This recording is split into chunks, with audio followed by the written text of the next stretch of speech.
Working in the high-end furniture game, you meet all sorts. But Jake? He was something else. Every Thursday, like clockwork, he'd stroll into the showroom with a coffee in hand and a lopsided grin that said he owned the place, even though he never bought squat. I remember the first time he walked in. I was arranging a display of Italian leather sofas, real pricey stuff. He sauntered over, his eyes scanning the price tags, but not in the way most folks do. "Hey there," he started, leaning too close to a lamp that cost more than most people's rent. "What's the story with this one?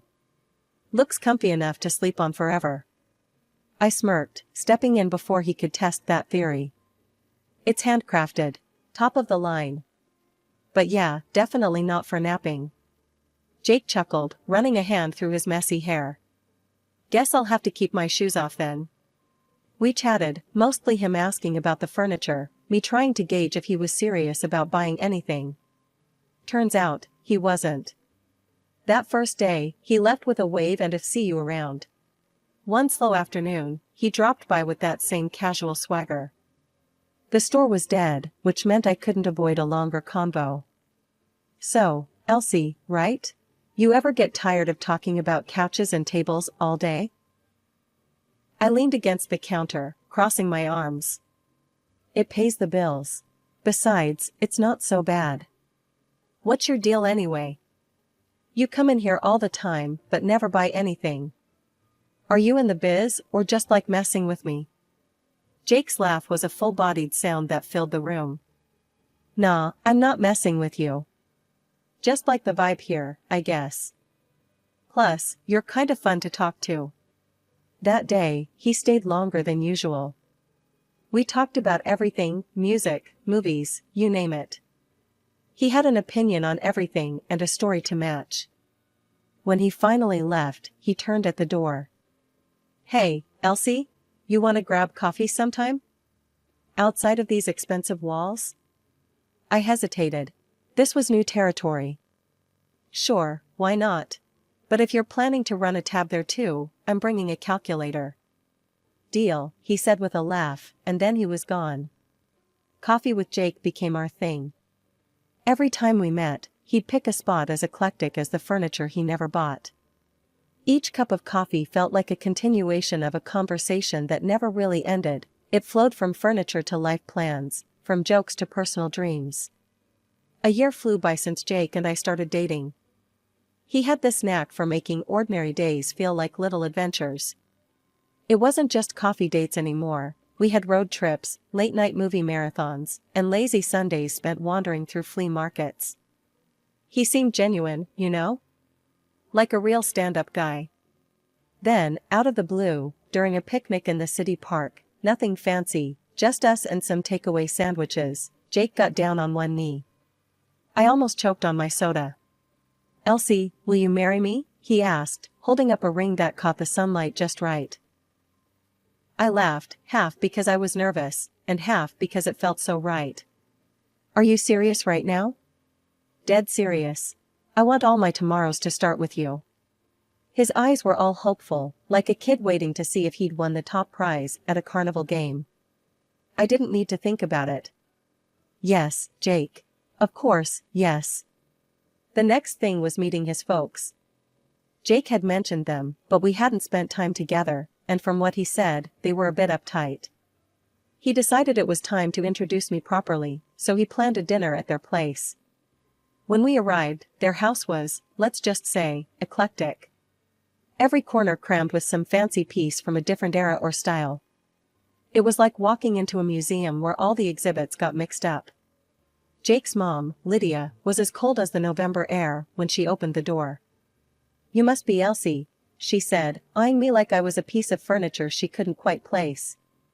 "Yes, nice to meet you," I managed, trying not to let her scrutiny get to me.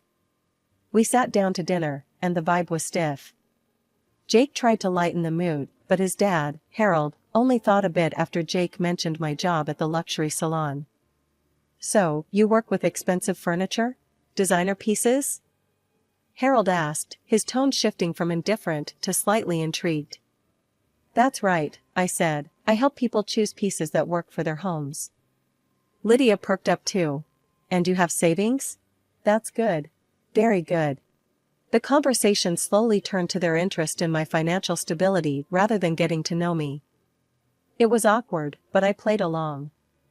After dinner, Lydia cornered me in their living room turned bizarre showroom. "Elsie, dear, could you suggest something for this room? It feels a bit cluttered," she said, waving a dismissive hand around. I looked around, biting my tongue to avoid saying it looked like a yard sale gone mad. Instead, I put on my professional smile. "Well, you might consider streamlining the styles. Maybe pick a theme or a period you like and build around that. There are some great, affordable alternatives to these high-end pieces that can give you a cohesive look without breaking the bank." Lydia's nose wrinkled. "I don't want alternatives.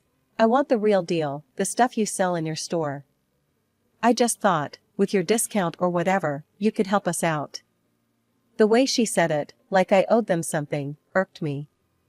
But Jake was watching us, a hopeful look in his eyes, like he wanted this to go well. "I'll see what I can do," I said finally, even though I knew I'd be careful about any help I offered. Wedding talks with Jake and his parents were like walking into a hurricane and trying to stop the wind. His folks had their hearts set on a blowout bash. But here's the kicker. Lydia, with her taste for the finer things, dropped this gem during dinner one night. Women always dream of big weddings, so they should foot the bill, right? Her smirk told me she wasn't just throwing ideas around. She meant it. I nearly choked on my water. "Well, Lydia, this woman dreams of a simple wedding. We're not breaking the bank or my sanity over one day." Jake, caught in the crossfire, gave me that look, the "please go easy on my mom" look. But nah, not this time. "Elsie's right," he finally said, though his voice had the weight of a man walking to the gallows. "We'll keep it simple." The wedding day came, and true to my word, it was simple, beautiful, but understated. Jake's parents plastered on their best sour grapes faces throughout the ceremony. I caught Lydia muttering to a relative, "You'd think a girl who sells fancy furniture could put on a better show." I let it slide. The day was about us, not them. I was floating, my heart full, as I said I do, to a modest gathering of our closest friends and family in the little garden behind our favorite cafe. Post-wedding life kicked off with Jake suggesting we rent a large apartment. "You can deck it out just how you like," he said, knowing full well his bank account was running on fumes. "I'll pitch in when things pick up for me." So, I signed a lease for a chic place that cost a pretty penny, $500 a month. My savings took the hit for the furniture and appliances. I went all out, styling it into a space that could have graced the pages of a design mag. When his parents visited, Lydia's eyes nearly popped out. "This place, it's like something out of a movie," she gasped, touching the suede of the couch like it might vanish. "I want this. All of this." Jake beamed like he'd built the place himself. "Elsie has an eye for style," he boasted to his friends over drinks one evening, the apartment serving as the perfect backdrop for his tall tales of taste. "But the bills? All mine. Rent checks, furniture receipts, you name it." My bank account knew the truth, even if Jake was playing the part of the man of the house. One particularly sharp memory was when Lydia pulled me aside during one of their visits, her voice a mix of honey and vinegar. "Elsie, darling, maybe you could help us do the same with our place? Since you're so good with money and all." The way she said it, like I was some kind of cash wizard, it almost made me laugh. Almost. "Lydia, decorating's one thing, but managing money's another. You start with a budget, something realistic." Her face fell. Clearly, budget was a dirty word in her book. But I wasn't about to school my mother-in-law on finances on top of everything else. The grind at the luxury furniture salon paid off. After months of hustling, the bosses noticed, and bam, promotion landed in my lap. They shuffled me over to the wholesale department, a whole new game with bigger clients and bulk deals. The team there was tight-knit, but they welcomed me with open arms. One person, in particular, made the transition smoother, my new boss, Sarah. She was around my age, sharp as a tack, and had an eye for design that even I admired. We clicked right off the bat, swapping stories about nightmare clients and dream projects over coffee breaks. One evening, back at our plush apartment that I'd decked out from my own pocket, I mentioned Sarah to Jake over dinner. "She's got this killer instinct for deals, you know? Closed two just this week that everyone thought were dead in the water," I said, passing him the salt. Jake, munching on his spaghetti, looked intrigued. "Sounds like a powerhouse. We should have her over for dinner, show off some of your handiwork here. Might be good for your career, huh?" So, we invited Sarah over the following weekend. I spent the day tidying up, while Jake decided he was Gordon Ramsay. The menu was his doing: roast chicken, garlic mashed potatoes, and green beans, fancy but not too over the top. Sarah arrived on time, her eyes widening as she stepped into the living room. "Wow, Elsie, this place is incredible. You did all this?" "All her," Jake chimed in, leading her on a tour. "Wait till you see the dining setup." Dinner was lively, thanks to Jake. He was on a roll, cracking jokes, refilling glasses, laughing a little too loud. At some point, he was more of a host than I was in my own home. I caught him a few times, being extra attentive to Sarah, laughing a touch too heartily at her jokes, which were funny but not that funny. It bugged me enough that I pulled him aside while Sarah was in the restroom. "Hey, what's with the show?" I whispered, nodding toward the dining room. Jake kept his voice low, a serious look crossing his face for just a second. "I am trying to impress her. For you. Maybe she'll speed up another promotion or something." I frowned. "I don't need you to charm my boss for a promotion, Jake. I can handle my career." When Sarah came back, we rounded off the evening with dessert, chocolate cake, Sarah's favorite, as I'd mentioned to Jake. He listened, at least when it suited his plans. After Sarah left, praising the meal and the company, Jake slumped on the couch, grinning like he'd won a prize. "See? Told you it'd go great." I sat beside him, not quite sharing the sentiment. "It was nice, but don't do that again." "I don't need a show, just be normal next time." Jake just waved a hand, dismissing my concerns as he turned on the TV. "You worry too much. It was fine." But it wasn't fine, not really. His act felt off, like he was playing a part. Since the promotion, my paycheck had grown nicely, which, naturally, led Jake to find new ways to spend it. First up, his wardrobe. "Babe, I can't keep wearing these old suits. If you want me to be promoted too, I gotta look the part," he'd argued one evening, thumbing through a catalog of designer suits that cost more than our rent. "Fine, we'll update your closet. But keep it sensible, okay?" I conceded, figuring if it boosted his confidence, it might help him in his own career. The new Jake was a dapper one, and he was all too eager to show off his revamped style. Not long after the wardrobe overhaul, he had another idea. How about dinner out with Sarah again? Could be fun, right? It sounded harmless enough, so I agreed. The night was a success, full of laughter and pricey wine. At the end of the evening, when the check came, Jake made a show of grabbing it. "Let me get that for you," he told Sarah with a flourish. She smiled, a bit awkwardly. "Oh, you don't have to, but thank you, Jake." Then, with his hand on the leather folder, he leaned in close to me. "Babe, can you cover this? Just play along." Puzzled and slightly annoyed, I nodded, slipping my card to the waiter while Sarah was distracted. Jake was beaming like he'd just closed a major deal, and I couldn't help but feel like I was being played in my own life. This pattern didn't stop. Dinners turned into weekend getaways, which Jake insisted on initiating, and I unwittingly financed.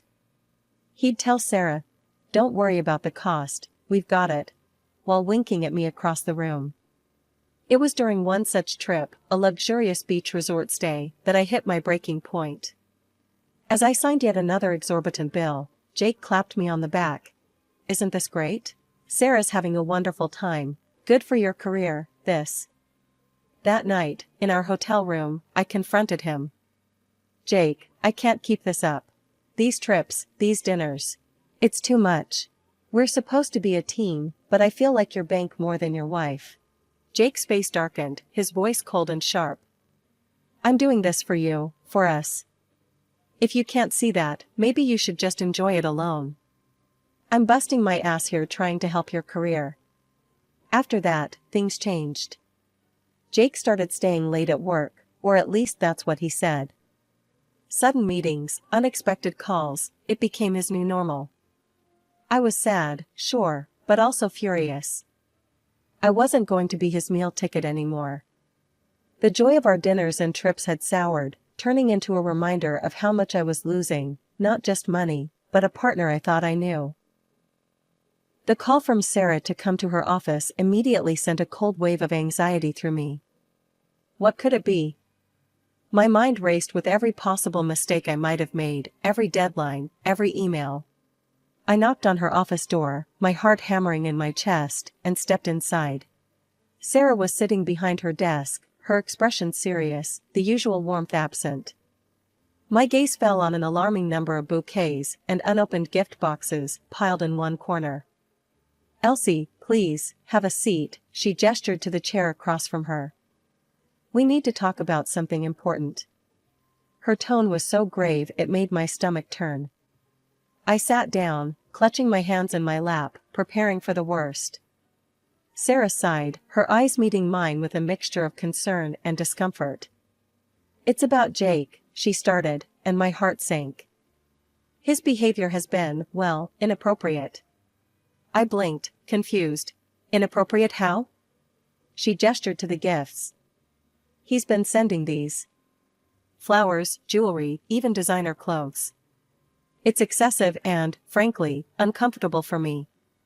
He's crossing professional and personal boundaries, Elsie. I felt a hot flush of embarrassment. I had no idea, I stammered, feeling naive and foolish. Sarah leaned forward, her voice softening.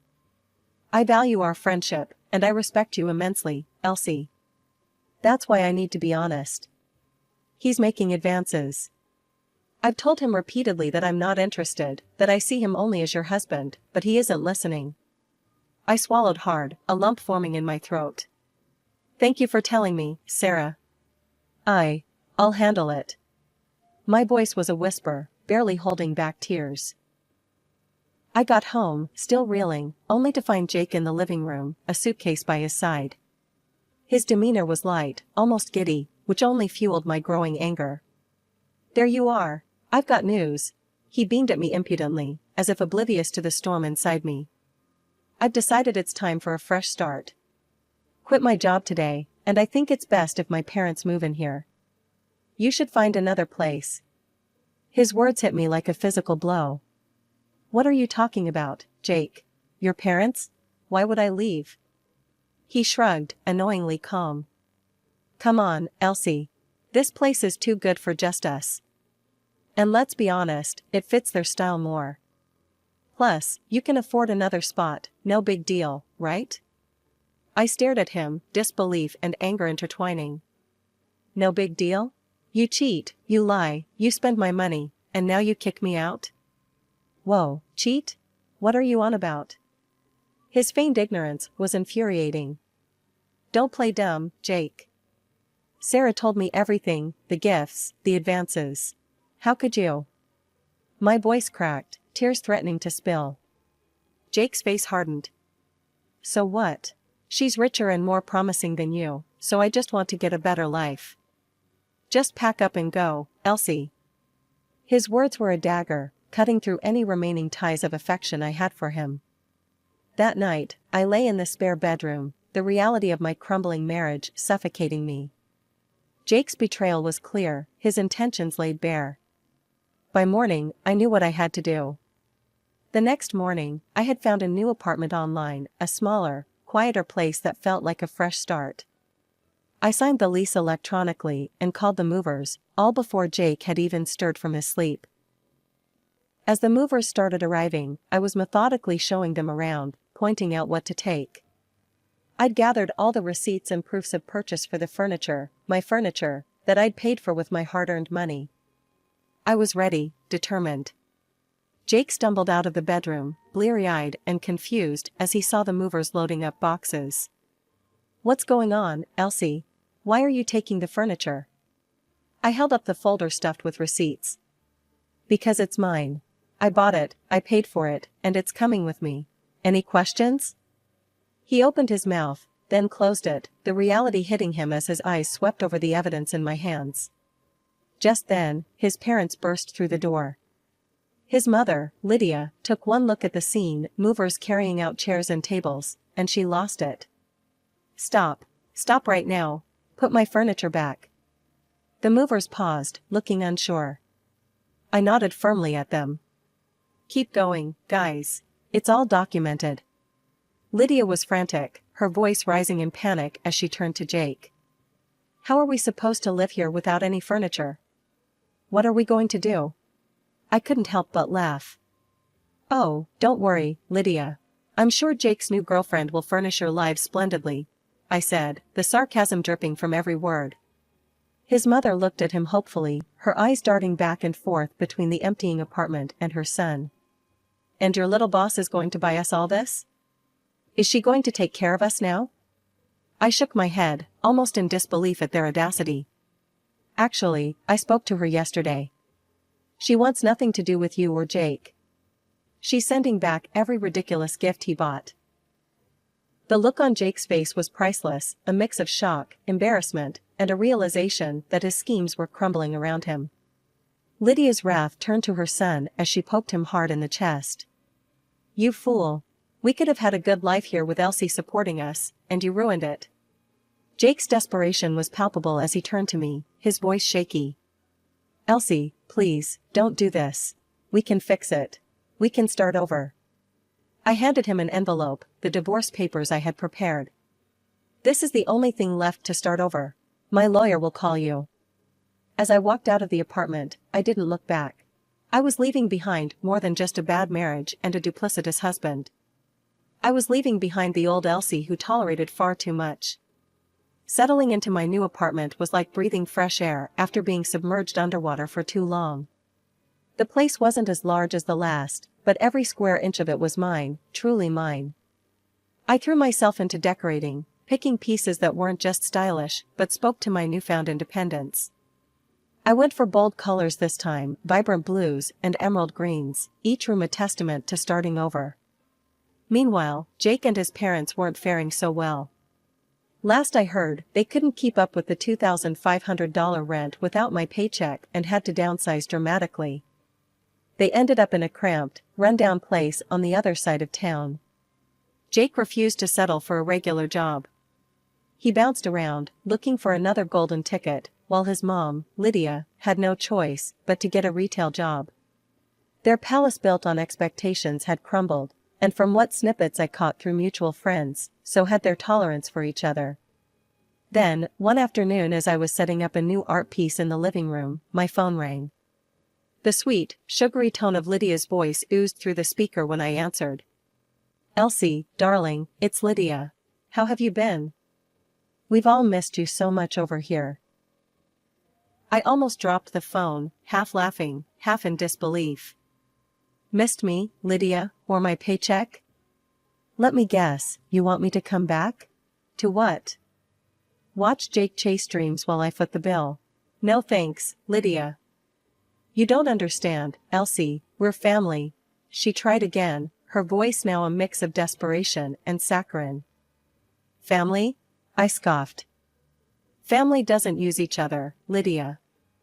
You should try supporting yourselves for a change." Before she could respond, I hung up and blocked the number. That part of my life was closed, sealed, and good riddance to it. In contrast to the chaos that was my past life, my career was flourishing. Sarah and I had grown closer, her respect for me solidifying after I handled the personal turmoil with as much grace as I could muster. She hinted last week that another promotion was on the horizon, something that would put me even more in control of my professional path. It was like the universe rewarding me for all the hardships. One evening, sitting in my newly decorated living room, I reflected on everything that had happened. The apartment looked incredible, a true reflection of my style and spirit. I had new friends coming over that night, colleagues who appreciated me for my skills and company, not for what my bank account could do for them. The doorbell rang, pulling me from my thoughts. I opened the door to smiling faces, genuine and happy to see me. As we gathered around the sleek, modern dining table I'd picked out myself, laughter filled the space, bouncing off walls that echoed a new chapter of my life.